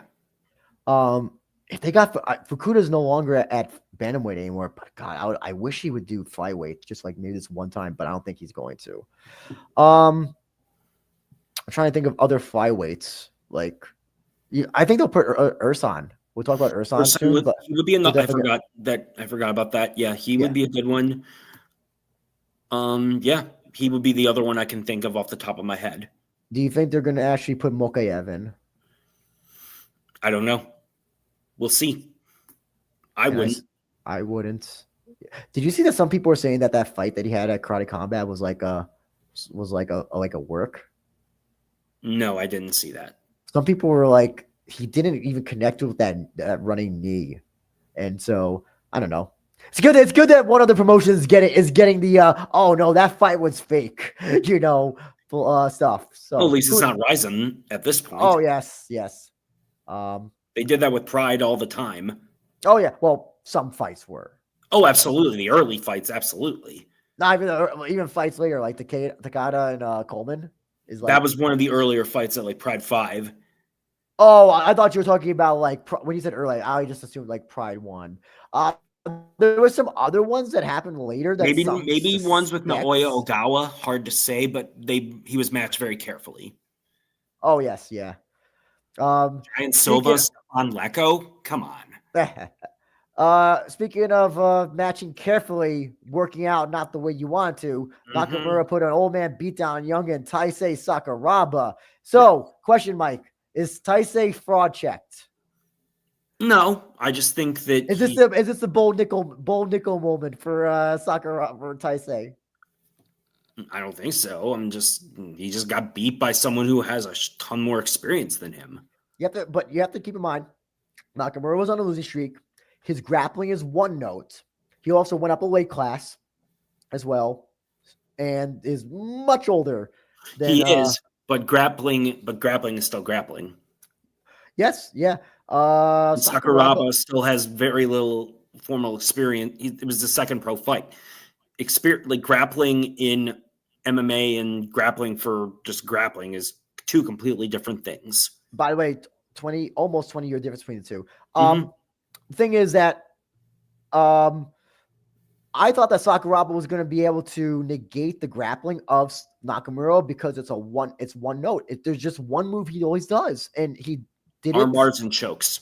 Well, I was going to say armbar and Kimura's key locks, whatever you want to call it. Yeah. So, and I figured that Sakuraba's grappling expertise he would not fall for that. Excuse me. And also Nakamura fighting with his hands down, his chin out, just baiting him. I figured that Sakuraba wouldn't fall for any of this, but hey, listen, Nakamura's got to win. It's kind of fun. I think it's interesting. I'll tell you this: I like it when prospects lose, not because I'm an asshole and I like to see the promotions, Golden Boys, whatever. I think it's a good reality check, and it's also good, I think, for the sports. There are some people who I want to see Shaydullaev'S mow down everybody in front of him, but Sakuraba losing now is probably better for his MMA career. If he wants to pursue it. I think he does. Sorry, we have a comment. I think Sakuraba can make a comeback. Yep, I think so. I think he'll be back. I wonder if they'll put him on the Super RIZIN card coming up. I think is Super RIZIN actually going to come up, or is it just a regular RIZIN numbered show? Let me see. I think they're going to do Super RIZIN again. I think in August. I think it's become a regular thing. They do it every year. What would the main event be? We'll have to wait and see. We'll wait and see. I don't know at this point. Just Bleed fan says another upset by the older veteran Nakamura against the young prospect Sakuraba Jr. Yeah, man. Yeah. It was a little bit of an upset show for this thing. So Daisuke, we talked a little bit about him before. How about this rematch versus Kanehara? Why not? I think that's a fun kind of rematch to do from the old Dream era. The Battle of the Armbars, was it called the Battle of the Armbars? Or maybe you could. Did they ever fight in Dream, or did they fight maybe in Deep or something? I thought they fought. I thought that they fought in it wasn't Pride. I don't think it was Pride. No, Kanehara and Nakamura. I don't know if they ever fought. They did fight. Remember, they kept on scrambling, and they kept scrambling. They were putting each other in arm bars, and they kept getting out. You don't remember this? I don't. I remember Nakamura's fight with Tokoro. Oh, maybe I'm getting that confused. Oh, shit. Maybe you're right. Oh, fuck. I think you might be right. It would have to be like that 2008 to 2011. Oh, look right here. Oh, they fought in grappling. Okay. They fought in grappling. That's why my brain is like, oh, armbar, and he beat Kanehara. That was for Quintet, by the way. I think that was a team Quintet thing. Okay.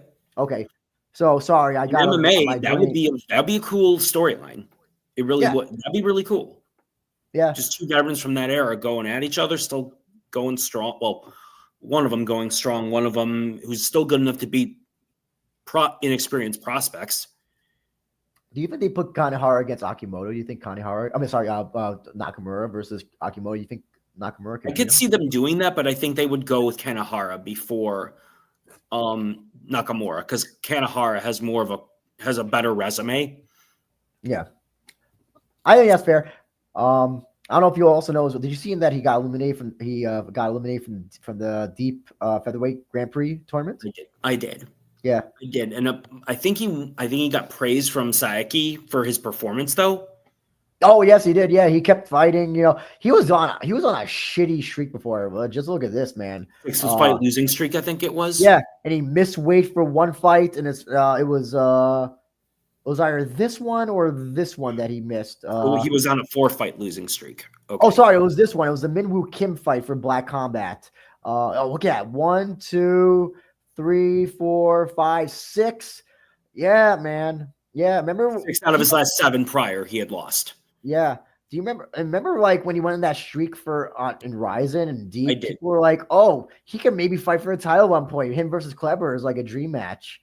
I don't know. Oh, do you think I don't know if he's permanent at lightweight though. I don't know if this is because he's fought at lightweight, he's fought at welterweight before. I don't know if this is like a permanent thing. Well, I don't know. I guess it's not because he fought in the Deep. I don't know. Let's see. You know, if his next fight is at lightweight, maybe he's only going to do lightweight fights from now on. Maybe, but I mean, if I think he's the perfect gatekeeper at this point. Yeah. And good for him. Well, here's you actually just brought up a great match. Now I thought about it. What about him versus Yachi? That would be interesting. That'd be really cool, actually. How about, speaking of Yachi, why not put no, never mind. I'm thinking of why not put Yachi in with Kanehara? Oh, I don't think maybe have Yachi try to move down, or no, he's probably too big to make 145. No, he ain't making 140. Those PXCJs are long gone, man. Fighting Volkanovski and Toby Misech, all those days are long gone, man. Okay. Question for Falling Star: what do you think Barr meant when he said they now have international partners for RIZIN now? I'm hoping he meant looking for major investors to help RIZIN go to the next level. When did he say this? I didn't see this either. International party. Maybe was he referring to the Korea show? Maybe that's the only. Maybe he's thinking to like Road FC, Black Combat, KSW, just collaborating with other promotions. Because they don't have any international like sponsors I mean, they have the Verdict MMA for RIZIN.TV for us, but yes, I mean they have major sponsors in Japan, like they have Suntory, they have Bandai, which is really cool. Noah has Line. Pro Wrestling Noah has Line now, which is a huge social messaging app, isn't it? Yes, okay. So big question with young Taisei. I think they're going to give him a layup for his next fight. Yeah, I do too. Who do you think is the layup going to be? What guy can they feed to Taisei where it looks like a legitimate win, but it's going to be a safe win for him? Safe but credible at lightweight.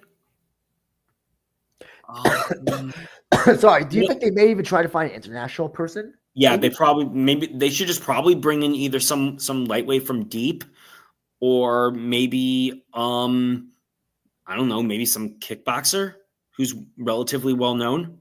Wasn't there was a fighter who was just recently released from it was called like Roman Cortavius or something? I know who you're talking about. Cortavius Roman. Oh, he's bantamweight. Okay, I thought he was lightweight. Excuse me. I know who you're talking about. He would be an interesting person to bring in at bantamweight. I just want to hear his name pronounced in Japanese. Plus, that's the most awesome name ever. Cortavius Romius is the most awesome name. It sounds like something from ancient. It sounds like something from ancient Rome. Yeah. Let's see. We got comments. Bartor says, I don't know if Verdict and Fight Metrics count as major sponsors. Fair enough. Oh, interesting. Muhammad says Sakuraba versus Takeda. That's way too soon. That is way too soon. I think Takeda is on the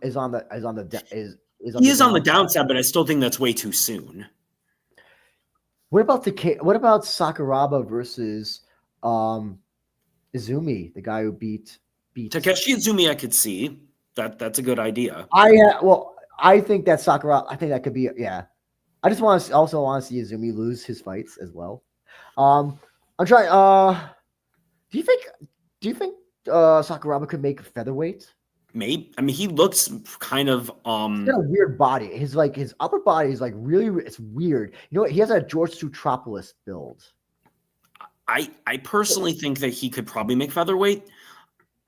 Maybe would you put him in, dare I say, with Nishitani?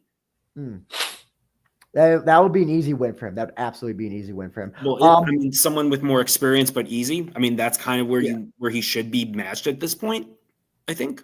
Would you possibly do? You just got to win an LFA. No, Bay Noah. Yeah. Oh my God, I'm trying to.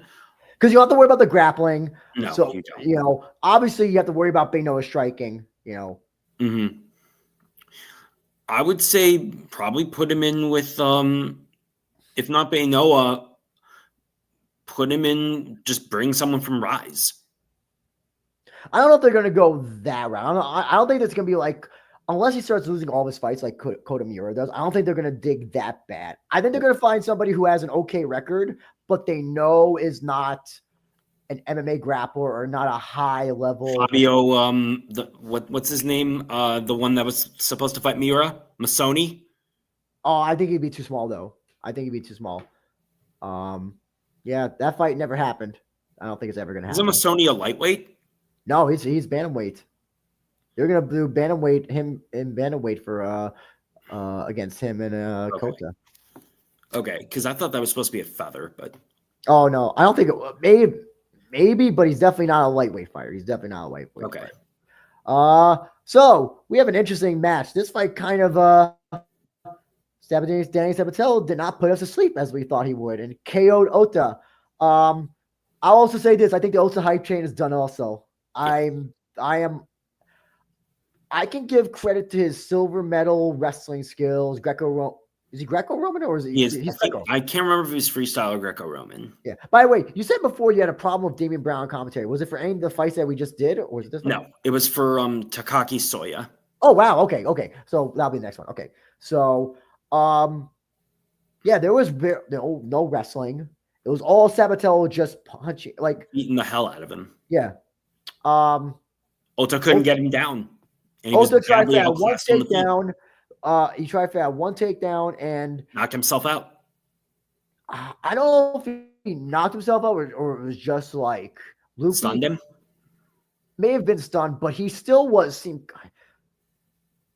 I don't know. So like the Jared Brooks one, he was clear KO'd against Jose Torres. It was still a weird stoppage. Ota looked like he still was responding, but like he was like almost responding out of instinct. Yeah, like he knew where he was. He was stunned in Sabatella. Lights were not. He was there, but the lights were not on. Almost. Yeah, and then Sabatella took advantage and knocked him out. Danny looked awesome. Yeah. Best I've seen him look in I don't know how long. Yeah, it really gotta give props to the Sabs, to Team Chicago. Well, I guess he's ATT, but yeah. So he wants that title shot against Naoki next. Do you do that immediately, or do you give him one more fight before that match? I'm not sure who you would put him in with besides Naoki because bantamweight isn't really that deep these days. Yeah. Sorry, we got a question. Muhammad, Sakuraba versus Usami after he wins his fight in Korea. Usami would kill him. No.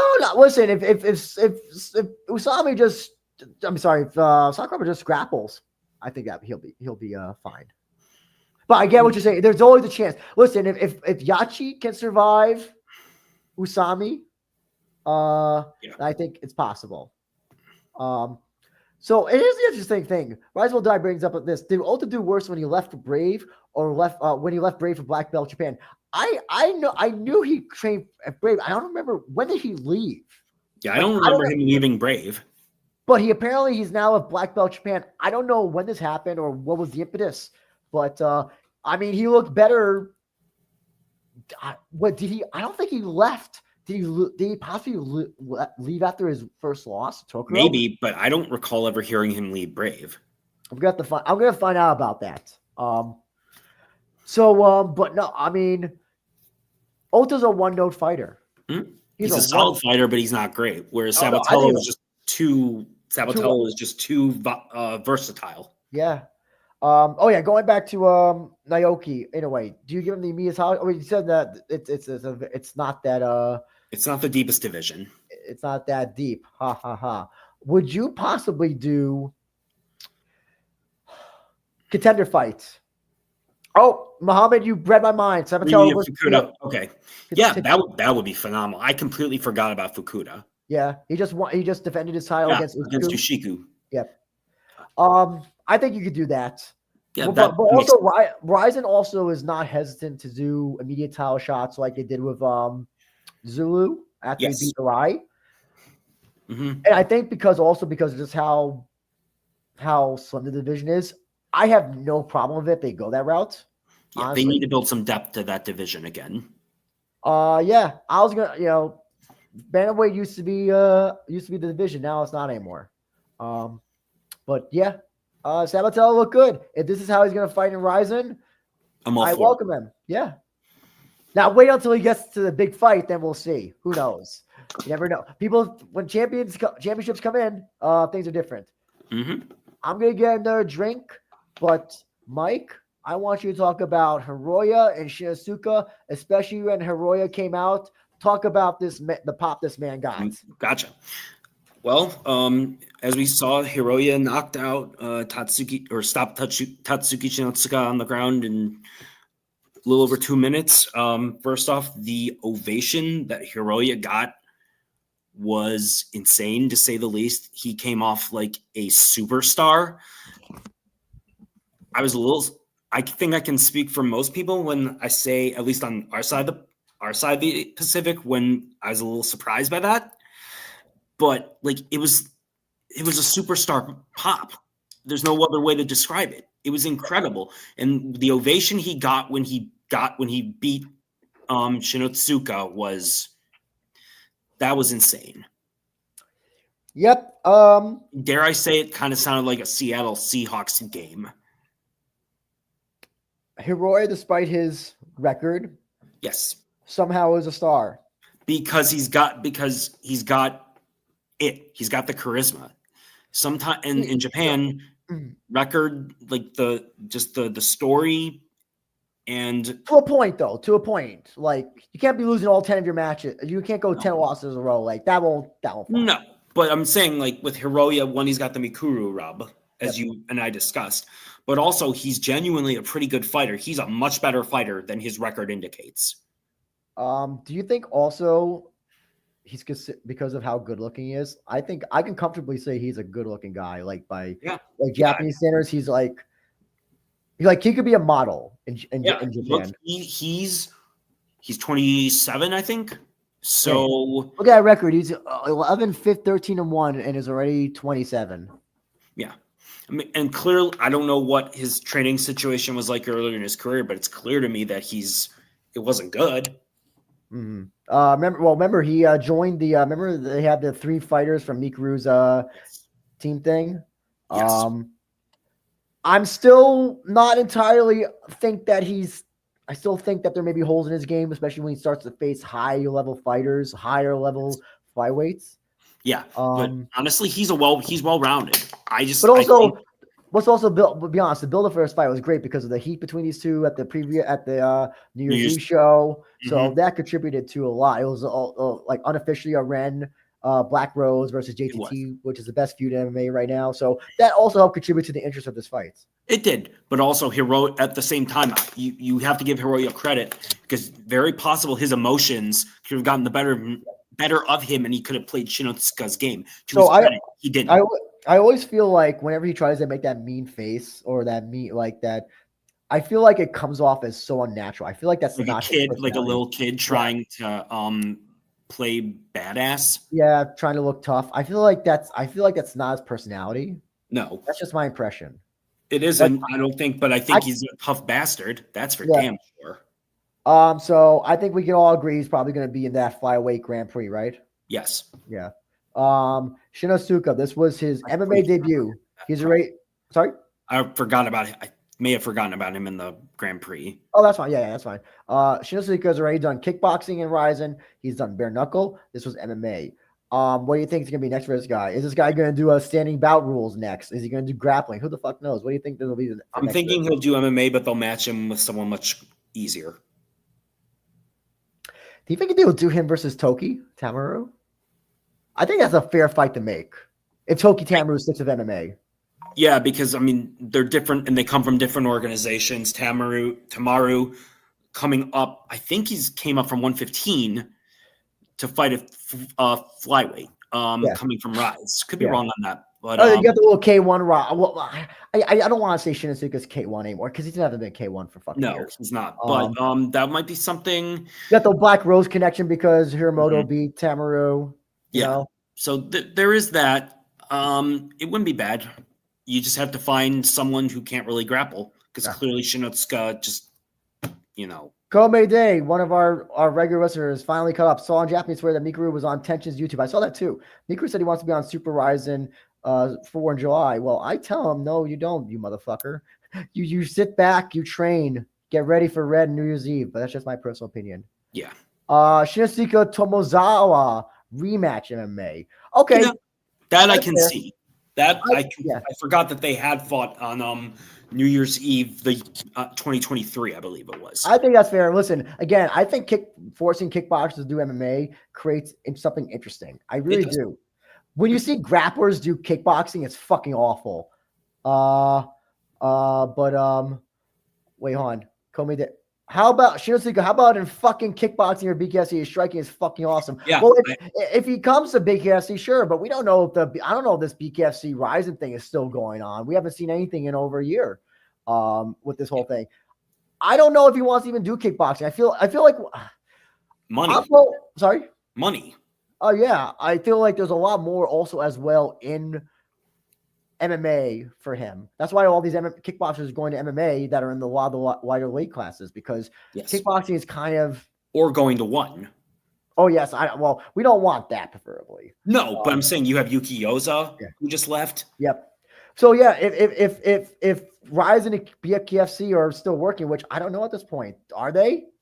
Listen, if you don't see anything, like, there's been no mention between the two. There's been nothing, like, we've heard nothing, right? No. So I can't assume that these two are working together anymore.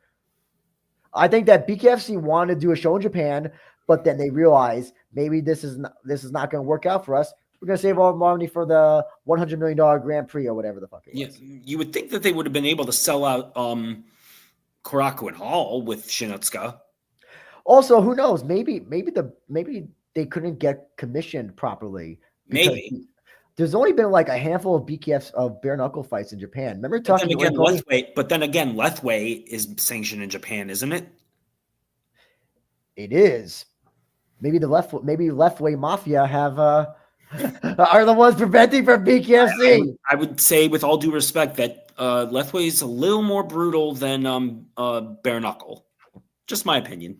Falling Star has another great question. Do you think by next year RIZIN does its own Road to RIZIN program for the international indies promotions? Well, I would say no, but they're kind of doing that with this high school thing, with these RIZIN Koshin. Yes, the Koshin tournaments in high school. That's kind of a thing. So that's unofficial. I would say that's unofficially theirs. I don't think they're going to do like a Road to UFC thing, if that's what you mean. But to be fair, I would also say that Deep is kind of Road to RIZIN in a way. Yeah. Yeah. Oh, yeah. It is. And so is losing on Road to UFC as well. Did we forget Soya? Oh, fuck. My bad. I don't really have much to say about this Takagi Soya being John Dodson. This fight was disappointing. It was boring. But did you think Dodson win? I want to ask that. Dodson thought he won. I thought Soya won. I didn't think Dodson did a damn thing. Yeah. Soya grappled. I was like so surprised. Yeah. He clearly went to the classes of Ogi Kubo since they trained him at black belt and was like, Ogi, teach me your ways. Also, I think he wanted to avoid a firefight where he got dropped 3-4 times. So you think, and you said Soya is gonna be in the tournament, right? I think so, provided he's healthy. I know. Like, I was gonna say they should just have Soya and Urson fight, because these guys fight once every 3 years and you never see them ever again. That's that's my thought. And this was the fight I had an issue with Damian Brown's commentary. I thought he was giving Dodson way too much credit. And I felt Dodson wasn't doing a damn thing. He wasn't. I have to say, no, Dodson was doing nothing to like win on the judges' scorecards, in my opinion. No, absolutely not. Soya was all action, pushing the pace, all that stuff. That's again, RIZIN judges by damage. That's the most important thing. But you have to come close to finish your opponent for damage to count. And then after that, it's generalship, which is basically ring control, cage control, whatever you want to put. Yeah. So that's what Soya did. Yeah. Nothing else. It wasn't pretty. It wasn't very exciting, but he did what he had to do, and it was a good win. Yeah. But it was a very disappointing fight because I was really looking forward to it, unfortunately. I was too. I thought it was going to be awesome. Mismatch of the year. Oh, sorry. I forgot. We stepped on mismatch of the year. In a humiliation ritual, Taiyo Asahisa destroyed a Fuji TV employee, 2025 colorized. This was pretty damn entertaining. It was. What was Tsuyo did what he hasn't changed in almost 6 years. He just runs. He just runs. Mm-hmm. And is a clown. Yeah. And Asahisa's an awesome fighter. I mean, Asahisa beat the hell out of him. Pretty much, not much to say. So, hold on, Muhammad, you have something interesting to say. Yoshi Nadaka didn't get a contract once, so him versus Tatsuki will be fun. But he did fight today, and I thought he said he wanted to fight and won again. So it may have been a one-off thing for that Japan show, right? It's possible, but I also think that I'm pretty sure he said he wanted to fight and win again. Also, Tatsuki's 125. That Nadaka's still not there yet, right? No, he's not. He's 115, I want to say he is. Yeah. Okay. Yeah, he's 115. Just believe fans says Soya beating Dotson was the biggest upset of the card as a probably plus 400 underdog. Interesting. Okay. I could kind of see that. Yeah. So, sorry. Yeah. Mismatch of the year. Did you also like that this was the first fight that you had to pay for? I kind of think that was like Barra being like, oh no, Fuji, you're gonna have to pay for this. You can't see this free on YouTube. Maybe. I mean, I do think this was like. So apparently, here's how this fight came about. Usa contacted Sakaki Barra, says, I want to fight in the Tokyo Do show. You don't have to pay me. And Barra said yes. And now you're going to be facing Taiyo Asahisa. Okay. I really don't have much to say on it because K1 champion beat a Fuji TV employee. What else? Yeah, and a mediocre kickboxer at that. Usa, I haven't been able to find anything where Usa said he wants to continue. No word if he's been suspended or fired from Fuji TV. Taiyo Asahisa will probably, I don't know, maybe he'll leave K1. Maybe he'll be the next guy to leave. Or maybe he'll jump back and forth. I don't know. I think he's going to leave K1. It's just like, that's just my default answer when you ask, what do you think this person will do in K1? Oh, I think they're just going to leave. The only people who aren't going to leave are the foreigners. Or the young prospects. Oh, yeah, so they're paying, like, now, did you see Kuroda? Did you see, you talked about that how the K1 contract works if you're with a K1 affiliated gym, where you have to pay the gym percentage of your win, and then you pay, it was insane. I don't want to get into it because we don't have much time, but I'll talk about it on an upcoming JMMA beat Kagatoki news, but it's insane. Yeah, so if Uso wants to come back, do you welcome him back or no? No, but you absolutely bring Asahisa back. I'm not sure if it would be MMA or kickboxing, but I don't think he has said anything about MMA. I haven't been able to find anything where he says that MMA is in his future.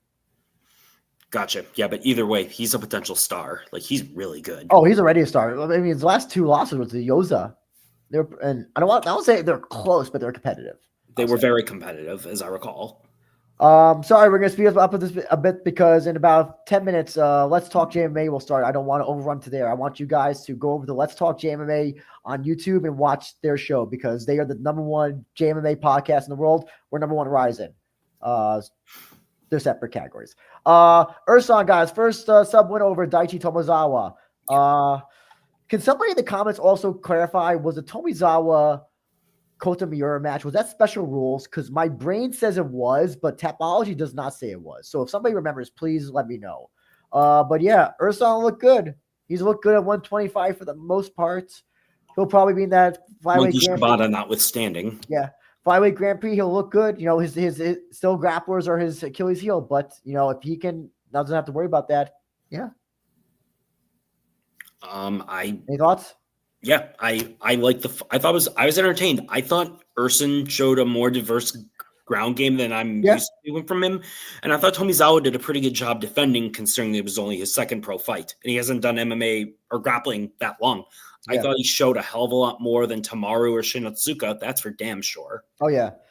I like the Tomizawa Shinotsuka match as well. Maybe if you want to do if you want to do that, just kickboxers is fine. But I think Tomizawa needs more. He needs more time, more experience. So out of all those three kickboxers, Tamaru, Shinosuke, Tomizawa, probably I think you said it best. Tomizawa probably looked the best. Yes, 100%. And last match, Joe Hiromoto grapple kickboxer to Toki Tamaru to win. Yeah, this fight was just kind of boring. Joe Hiromoto pretty much out-grappled him. Yeah, I don't think Joe Hiromoto is going to be the star that, he's lucky he's Ren's brother. Yeah. That sounds so mean to say, but that's what it is. It's like, who's that guy who's Kamaru Usman's brother, Muhammad Usman? Yes. Yeah, it's kind of like that. PFL. Yes. He's nowhere near as good. Okay. Okay, Muhammad says it was special 5 rounds. Okay, that's what I thought. Okay, thank you for clearing that up. But Tapology doesn't say that. We looked it up before, and Tapology said it was regular rounds. Toki Tamaru apparently was supposedly training for a year. That may have been bullshit. That may Or have been he wasn't high quality. No problem. He was training at Fire's Flow, was it? Right. Was he Fighter's training at? Flow. I think it was Fire's Flow, I believe. See, I expected Tamaru to win. I like him a lot as a kickboxer. I was really hoping he would show something. Do you think we'll see him again in MMA? Do you want to see him again in MMA? That's a better I question. do, but after he maybe in deep though. Joe Hiramoto. Who do you think they'll give him next? Think they'll give him maybe Tomizawa? I don't think they're gonna put him in the GP. I don't think they're gonna put him in that. I could see them putting him in with maybe Tomizawa, obviously not Shinatsuka.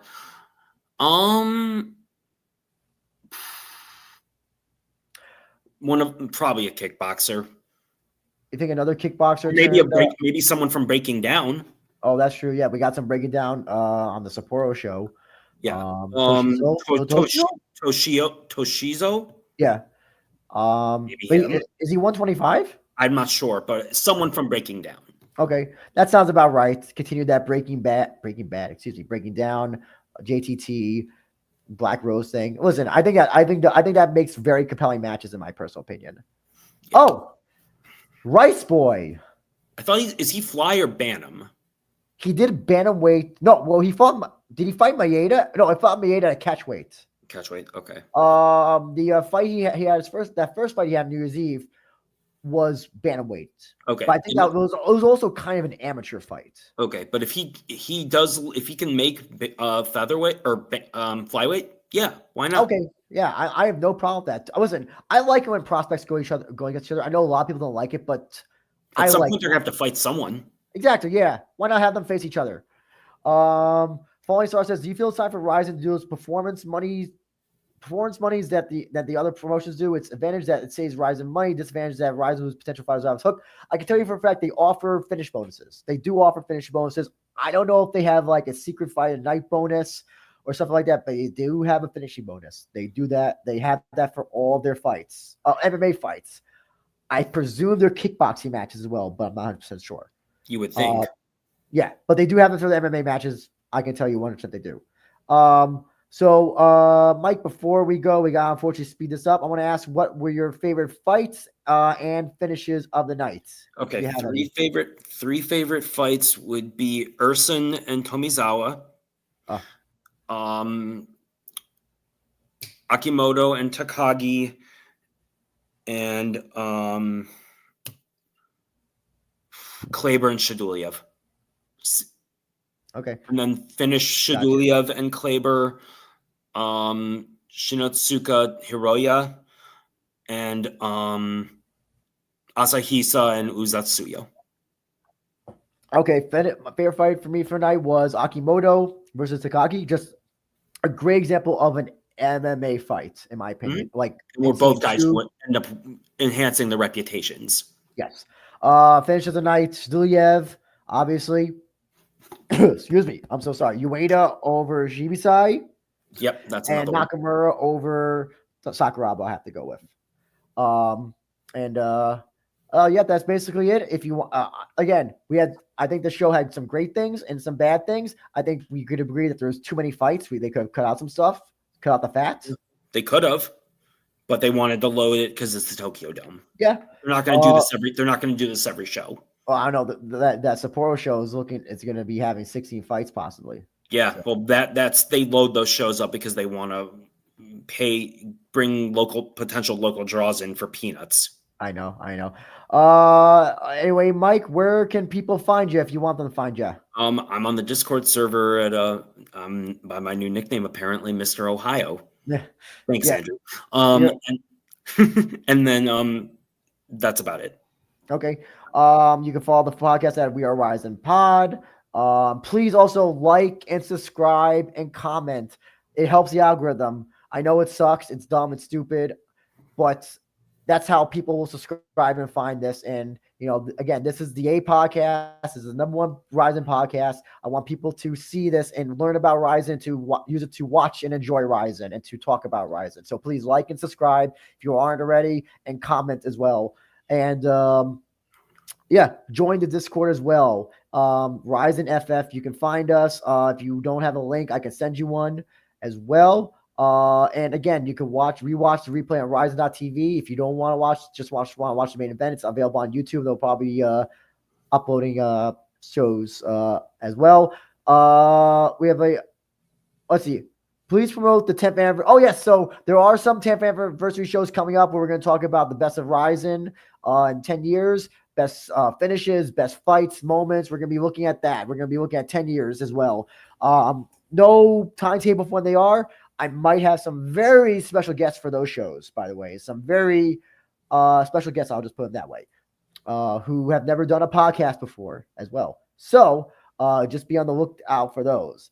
And again, sorry, last thing before you guys mosey on over to Let's Talk JMMA on the other side, on Let's Talk JMMA, shroomBars.com. Use code WAR. Check out 25%. You support the podcast, and tell people that you like this podcast that's trying to bring you RIZIN and JMMA stuff. Again, everybody, sorry we got to leave. Head over to Let's Talk JMMA on YouTube, where they're going to be talking about, where Shu and Charlie will be talking about all JMMA stuff. And again, thank you so much for the support. It means a lot. Please tune in for the RIZIN preview for Korea, which will be coming up soon. Other than that, take care. Happy Mother's Day to all the mothers as well, by the way. All the mothers who are fighters and non-fighters out there. You do a lot for us. Take care and have a great day. Good night. Bye, guys.